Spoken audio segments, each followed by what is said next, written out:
Next question. I have pain and my hip cracks in the hip joint during rotation when I make rotational movements backward.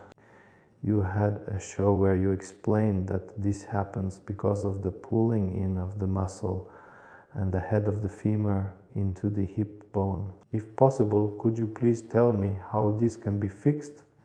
Maybe there are some exercises or something else that can be done at home. Both legs make a crunching sound and I feel my lower back muscles being pulled when it occurs. At the same time, I used a needle applicator for a few days. I just sat on it until the muscle pain went away. The pain only happens while sitting. Otherwise, it doesn't hurt. After a few sessions, the muscle pain stopped and the cracking happened less.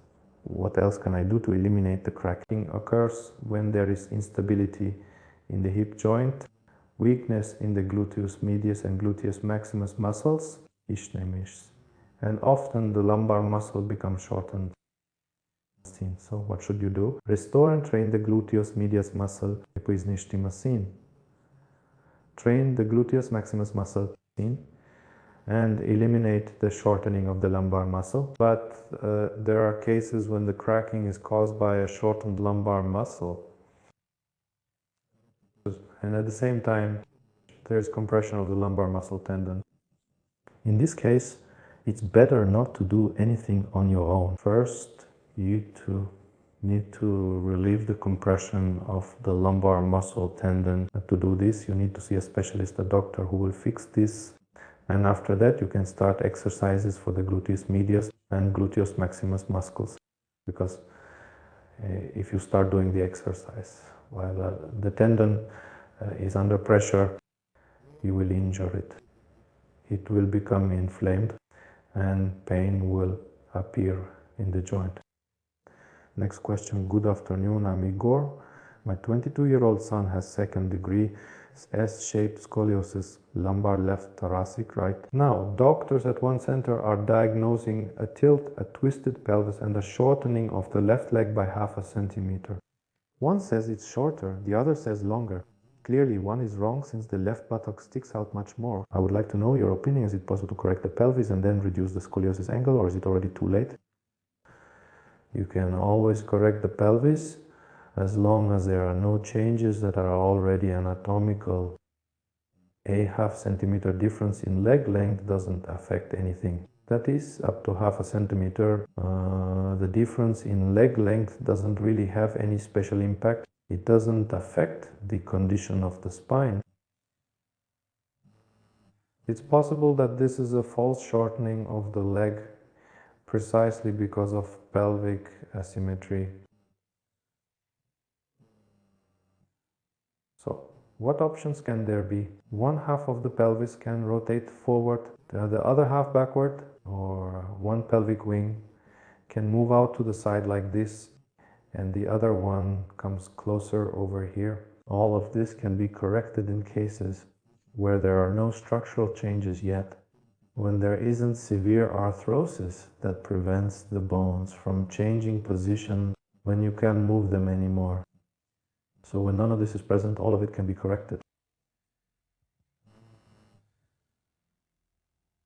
S-shaped scoliosis as well. If there are no structural changes, no deformation of the vertebral bodies, it can be corrected. How many degrees?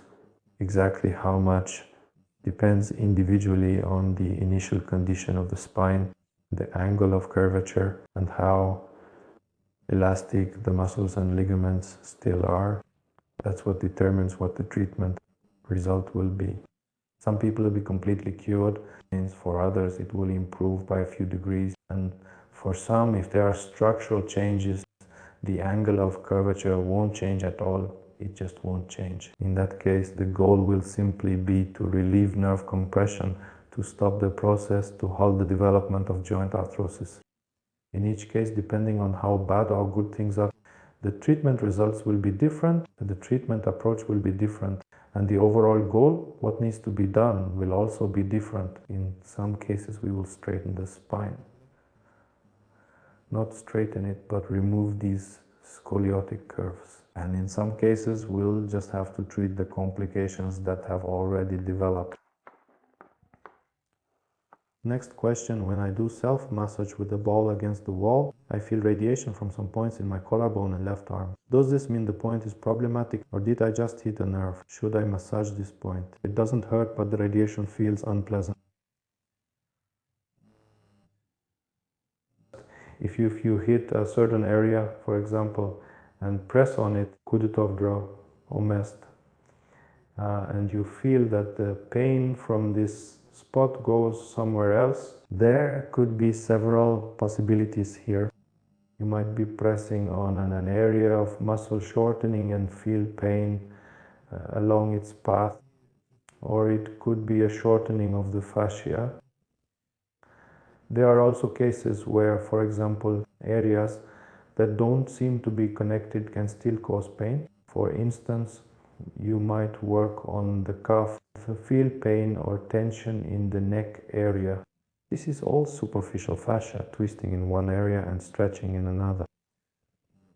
Or you might have actually hit a nerve, but here in the back there aren't really any superficial branches. And the only thing is, sometimes when there are trigger points and areas of tension or spasm in this area, it's the infraspinatus muscle. When you press on them, the pain can radiate here to the front part of the shoulder joint. When you press on the scalene muscles, the pain can go down the arm and you may feel numbness there. When you press on the pectoralis minor muscle, the pain can also go into the arm. When you press on the neck extensor, the pain can go to the back of the head. When you press on the levator scapulae muscle and the upper trapezius, the pain can radiate to the head. And sometimes it can even affect half of the head or even the eye. This is because one branch of the nerve goes here and another goes here. So do everything here slowly, according to your sensations, carefully, and don't cause any sharp pain. Move a little to one side or the other, but don't let it become very painful or unpleasant. Just apply gentle pressure.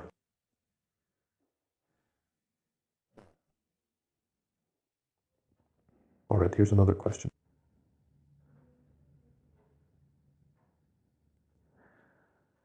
Hello, I think I have hyperlordosis of the spine. And as far as I remember, I've had it my whole life. I'm 35 now. I'm not a stranger to sports. I wanted to ask you if there are any exercises to fix this situation at home or in the gym. First of all, you need to determine whether you really have hyperlordosis or if it just seems that way to you. That's where you should start. Do you have it? If so, why? That's the point. And only then should you choose an exercise. Otherwise, I can't really give you any advice. All right. Next question. I had a whiplash neck injury in 2003. And since 2009, I've had osteochondrosis and poor blood circulation. I have poor blood flow, noise in my left ear, dizziness, unsteady walking, and headaches. Can you help, and how long will it take? I can't say. Based on this information, in 2003, you had a whiplash neck injury, and in 2009, 6 years later, all these problems started. I can't determine the cause. So these are all symptoms. Tinnitus is a symptom, neck pain is a symptom, severe headaches are all symptoms that you feel, but they can occur for a million different reasons. So for us as doctors, in order to help you get rid of these symptoms, we need to know the exact reasons why they appeared. And in order to answer your question about whether I can help you and how many days it will take, we first need to determine exactly what needs to be treated. Here, based on your description, it's impossible to do that. And finally, let's take the last question. Could you please tell me why when I'm standing? Here is standing. Why, when I'm standing, Do I often want to turn my right foot outward, like in the photo? Is there any reason for this? I want to turn this foot outward. Is there any reason for this? Alexander Palatov is asking. Well, actually, if we're serious, of course, there is a reason why you want to turn your foot outward. First of all, pay attention to this. Stand up, keep your weight on both feet, and you'll notice that your weight will be shifted more to one side than the other. Notice that on one side your body weight will be shifted more toward the outside of your foot, meaning your weight will shift a bit to one side. Notice that on one side your body weight is always kind of on one leg. Most often the reason for this is a tilted pelvis.